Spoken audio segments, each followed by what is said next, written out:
Olá, meus ilustres alunos, parceiros da Life, bom dia, boa tarde, boa noite, dependendo da hora que vocês forem assistir esse vídeo.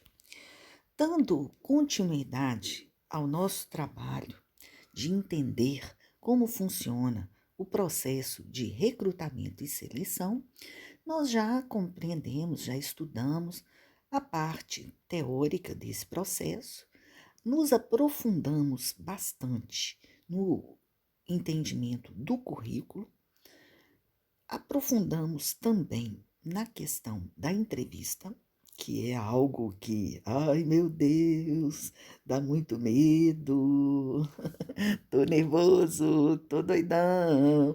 E foi muito interessante a participação de vocês no fórum.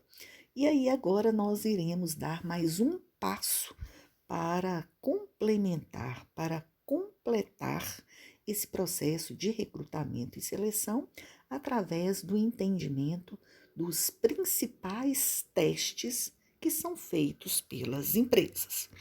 Então, o primeiro entendimento que a gente precisa é o seguinte: o teste é um instrumento padronizado, construído com base em procedimentos estatísticos que visa medir um ou mais aspectos da personalidade, conhecimento, aptidões, através de amostras de rendimento ou do comportamento do candidato. E eu sei que vocês já estão pensando assim: ah, será que isso vale mesmo? Ah, eu participei de uma dinâmica, Monique, achei nada a ver aquilo. Ou eu tive que responder um questionário enorme, gigantesco, sobre conhecimentos gerais, mas isso tem a ver com o que eu vou fazer na empresa? Isso tem a ver com a minha profissão e com o meu desempenho? E aí a professora já antecipa e diz o seguinte: há muitas controvérsias sobre a utilização desses testes.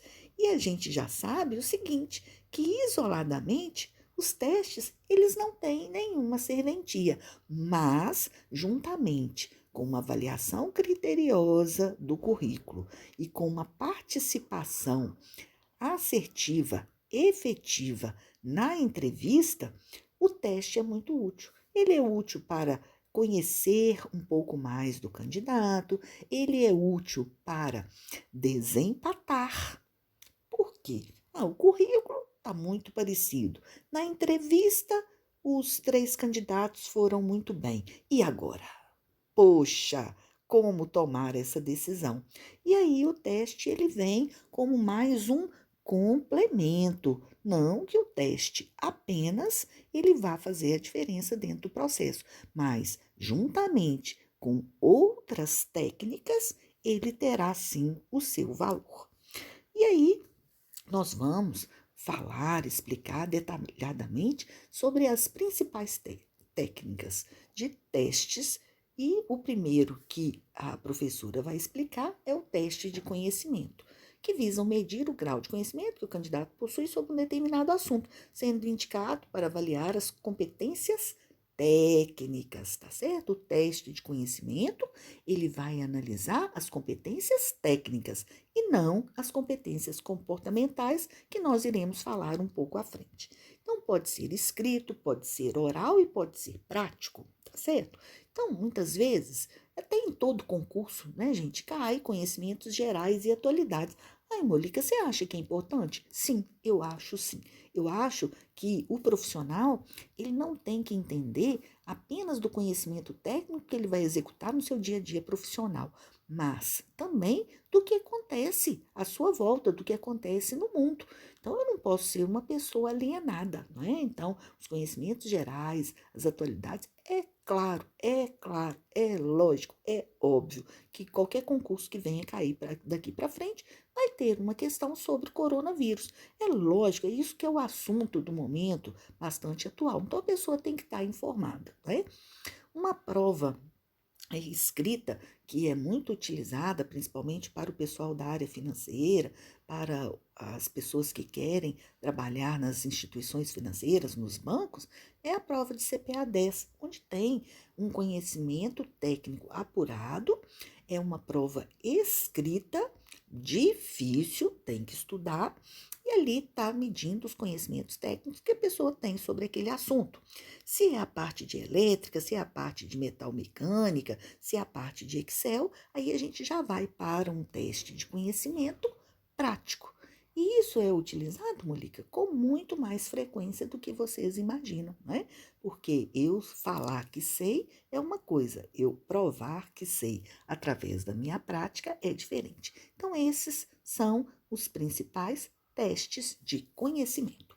E aí vamos adiantar um pouco mais o entendimento de vocês, falando dos testes psicológicos, que possibilitam a avaliação objetiva dos candidatos, colocando diante de situações semelhantes em função da padronização dos estímulos oferecidos. Ou seja, eu aplico o mesmo teste para todas as pessoas, para todos os candidatos, dando a mesma explicação, usando a mesma ferramenta. E a gente não vai entrar muito em detalhe, porque essa questão dos testes, eles só podem ser aplicados pelos profissionais da psicologia.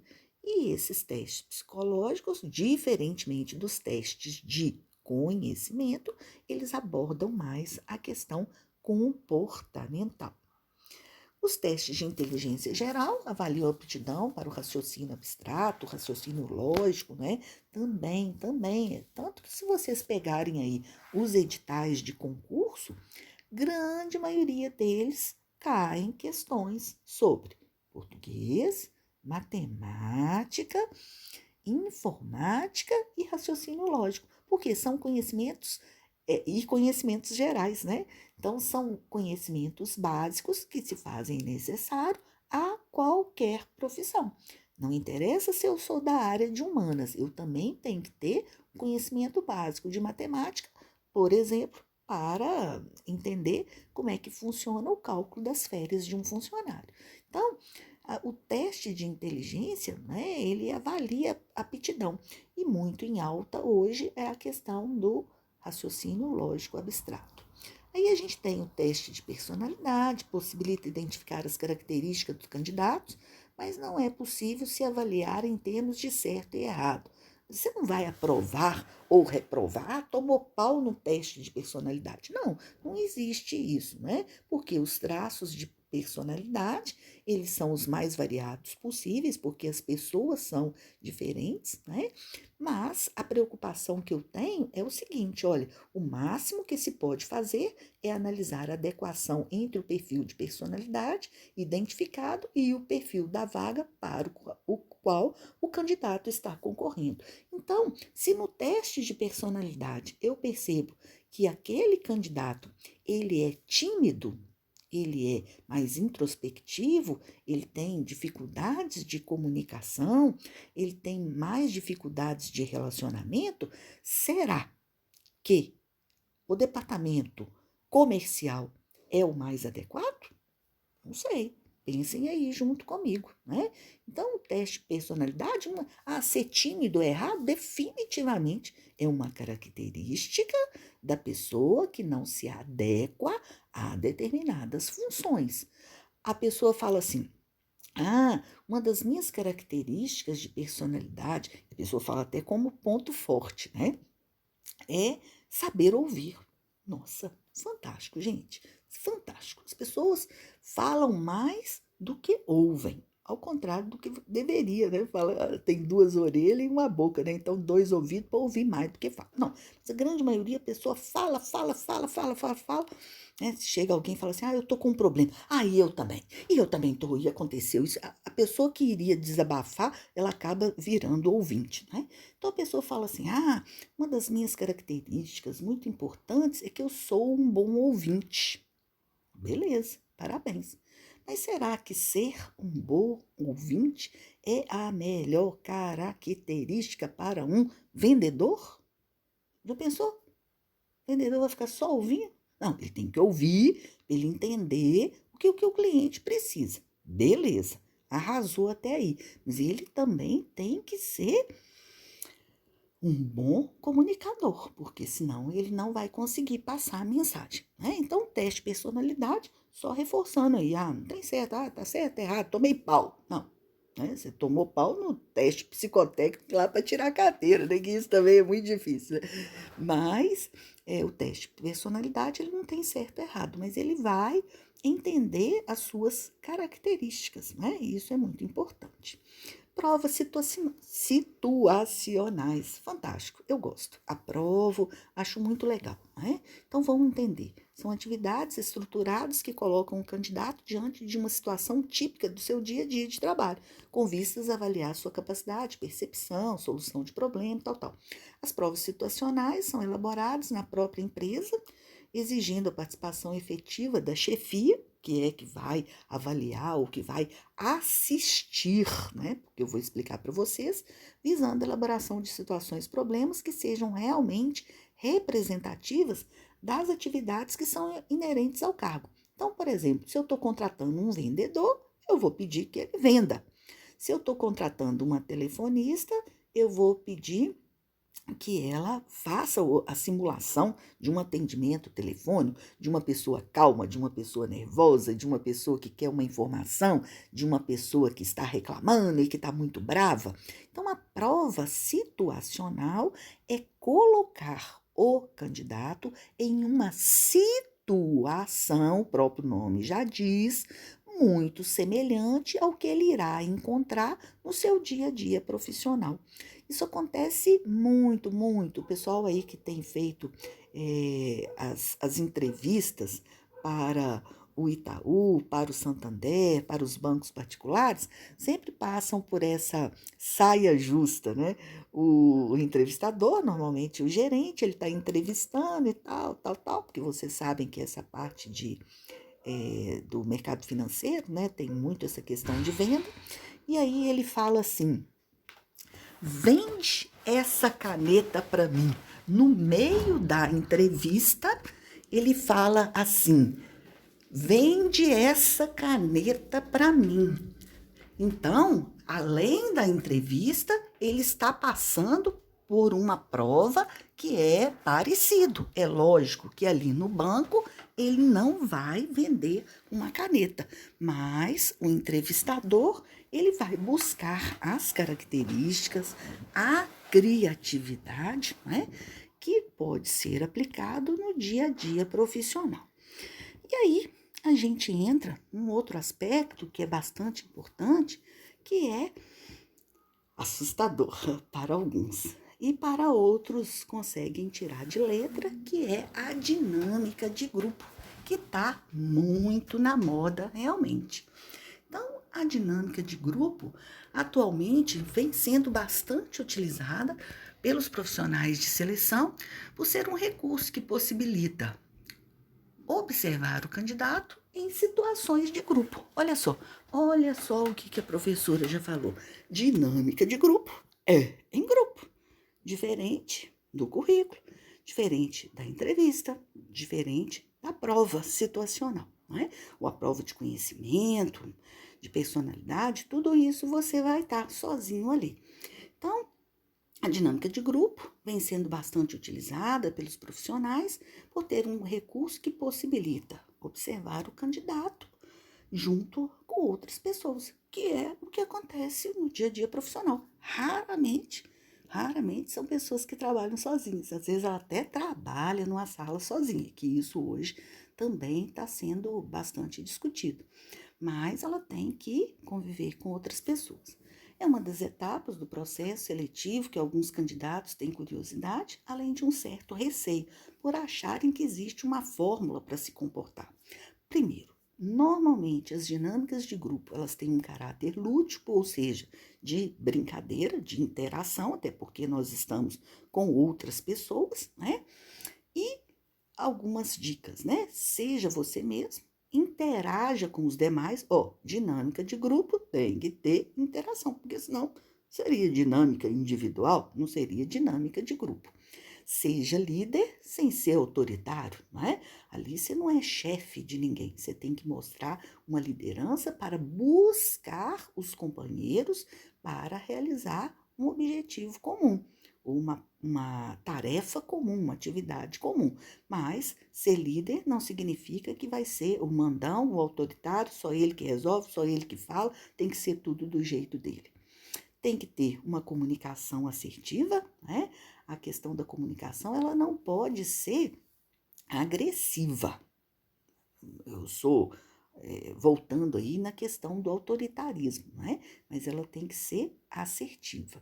E a dinâmica, gente, quais são as dinâmicas? Nossa, tem 1.500 que tem, várias. Mas, normalmente, se preparem para uma dinâmica de apresentação, porque a dinâmica ela é muito relacionada com o que o cargo exige.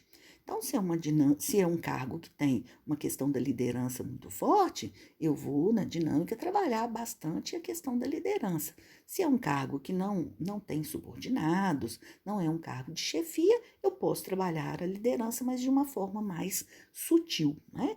Mas se preparem, porque uma dinâmica de apresentação com certeza irá ocorrer. Alguns acreditam que para serem aprovados na dinâmica precisam falar sem parar, achando que com isso estarão tendo uma boa participação, liderança, tal, mas tem que ser avaliado, né, que os exercícios são elaborados de modo a permitir que sejam observados se os candidatos apresentam comportamentos e habilidades pessoais fundamentais para o perfil da vaga, que aí pode ser o mais diversificado possível, né? Então, por exemplo, no caso da contratação de profissionais da área de vendas, as atividades poderão ficar com o aspecto de capacidade de comunicação, negociação, né? Dá um desconto aí, flexibilidade, criatividade, resistência, pressão, entre outros. Então, a atividade grupal, ela cria condições, estabelece um contexto para o surgimento de uma dinâmica, mas não a define. As dinâmicas de grupo apresentam um caráter lúdico que lhe é peculiar, como a professora falou, né? Então, a dinâmica de grupo, ela cria as condições, mas não necessariamente, né? E permite a observação direta do comportamento dos candidatos, e é esse o meio de obtenção dos dados que viabilizarão a avaliação. De maneira geral, as técnicas grupais utilizadas em processos seletivos visam avaliar competências comportamentais, não é técnica, né? A pessoa fala assim, eu fui fazer um processo seletivo lá na empresa tal, mandaram eu fazer um tabuleiro de xadrez. O que fazer tabuleiro de xadrez de papel tem a ver com o cargo que eu estou disputando, né? Aí eu respondo aqui de novo, olha, visam avaliar as competências comportamentais que são pré-requisito para o bom desempenho de um cargo, tá certo? Então, de acordo com a descrição do cargo, com o perfil da vaga, é que vai ser elaborado a dinâmica de grupo, tá certo? Então, o primeiro passo que devemos dar quando vamos escolher uma técnica de dinâmica de grupo para selecionar pessoas para um determinado cargo é definir o cargo a ser contratado, traçando o seu perfil profissiográfico.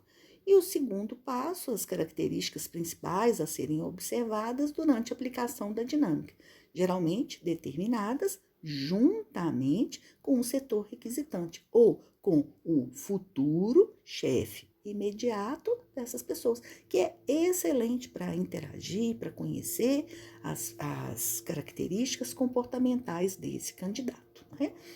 E aí agora a gente vai passar para a segunda parte desse vídeo, porque se tudo deu certo até aí, olha, no caminho pode ter uma pedra no caminho, que é o próximo tema que nós iremos tratar, que é verificando as referências que iremos tratar no vídeo 2, tá bom? Até daqui a pouco!